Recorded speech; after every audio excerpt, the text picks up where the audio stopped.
হিন্দুত্ববাদী উগ্র ও জঙ্গি এক সংগঠন যার নাম হচ্ছে ইসকন। এই ইসকন সংগঠনের লোক পুরা বাংলাদেশ দখল করে ফেলেছে। এই জন্য এই ইসকন উগ্র জঙ্গি সংগঠনকে বাংলাদেশ থেকে নিষিদ্ধ করতে হবে। আপনারা সবাইকে একমত? এদের এই সংগঠন এবং সদস্যকে বাংলাদেশ থেকে নিষিদ্ধ ঘোষণা করতে হবে।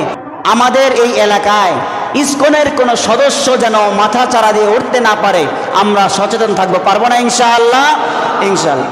এবং বাংলাদেশ সরকারের কাছে আমাদেরও এই উদাত্ত আহ্বান থাকবে, ইসকনকে যদি আপনারা নিষিদ্ধ ঘোষণা করতে না পারেন, উলামায়ে কেরাম তৌহিদি জনতা যেইভাবে ইসকনকে নিষিদ্ধ করতে চায় আমরা সেই পদক্ষেপ গ্রহণ করতে রাজি আছি তো ইনশাআল্লাহ। আমাদের এই 90% মুসলমানের দেশে ইসকনের মতো সন্ত্রাসী জঙ্গি সদস্যদের জায়গা হবে না।